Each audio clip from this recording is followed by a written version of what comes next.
The gospel reading is from John. Now, before the festival of the Passover, Jesus knew that his hour had come to depart from this world and go to the Father. Having loved his own who were in the world, he loved them to the end.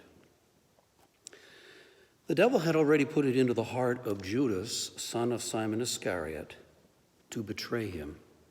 And during supper, Jesus, knowing that the Father had given all things into his hands, and that he had come from God and was going to God, got up from the table, took off his outer robe, and tied a towel around himself.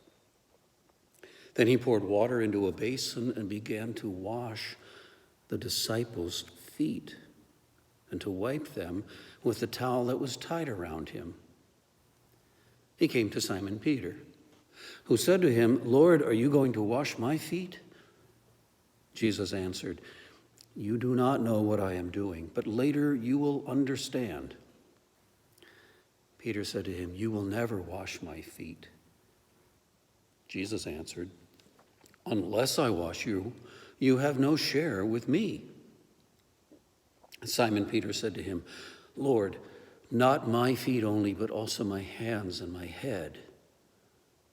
Jesus said to him, "One who has bathed does not need to wash except for the feet, but is entirely clean. And you are clean, though not all of you."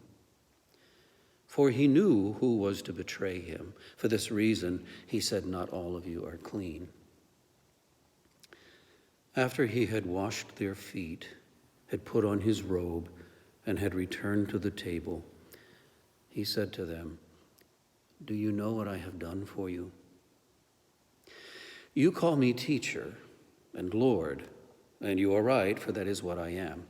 So if I, your Lord and teacher, have washed your feet, you also ought to wash one another's feet.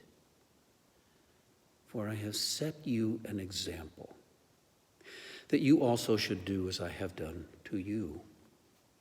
Very truly, I tell you, servants are not greater than their master, nor are messengers greater than the one who sent them. If you know these things, you are blessed if you do them.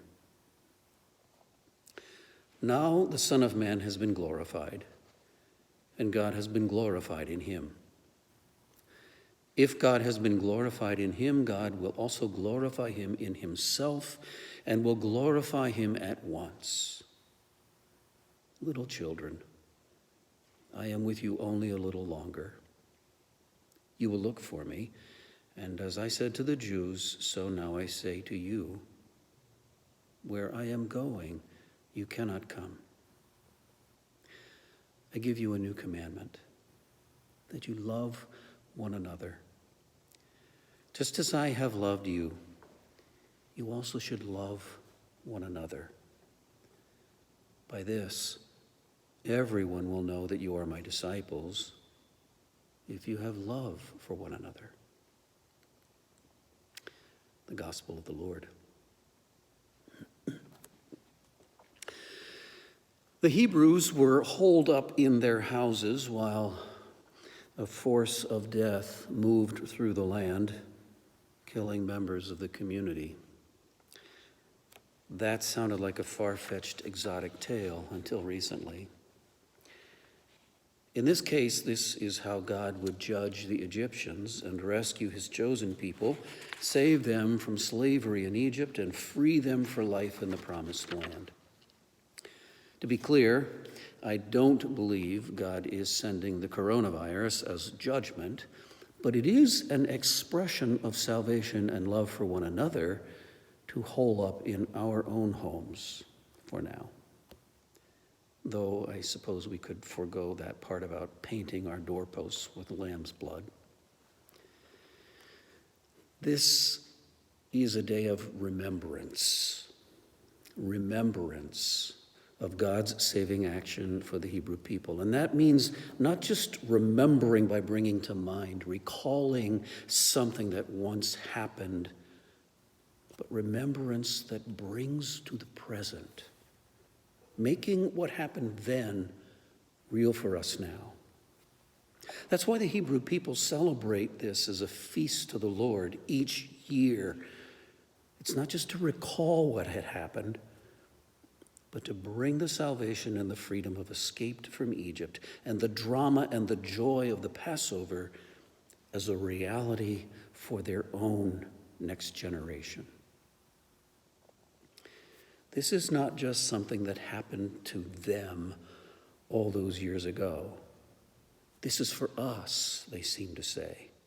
This is our salvation and freedom too. That's what we do in these 3 days and in the life and the resurrection to follow. It's a story we tell, not just to bring to mind, to recall something that happened to him 2,000 years ago. It's a story we tell in order to remember, to make it real for us, to make it our story. It defines who we are, and it saves us and frees us. Jesus doesn't specifically say to his disciples gathered around the table with him to remember what he did and said to them. He did it, and he said it, and then he told them that he had set an example for them and gave them a new commandment for living. And I think that is the same thing as calling them to remember. Because it's the reality of their living and the presence of him in their discipleship. It's about living the way he lived, imitating the things he did, making their story, making his story their story. And of course, our story. This is about humble servanthood and loving one another.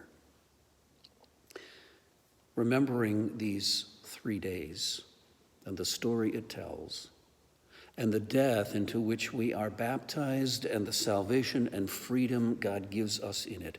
All of that is living in the presence of Jesus, serving and loving us, blessing and saving us, so that we might serve and love one another. Sheltering at home for the coronavirus helps us appreciate the Hebrews hunkered down in their homes for a scary Passover night, maybe. But it also gives us an opportunity for servanthood, for loving our neighbor, both by being separate and also by looking after one another. So this year's Holy Week has a very different feel. But our remembrance and loving service are as real as ever. Amen.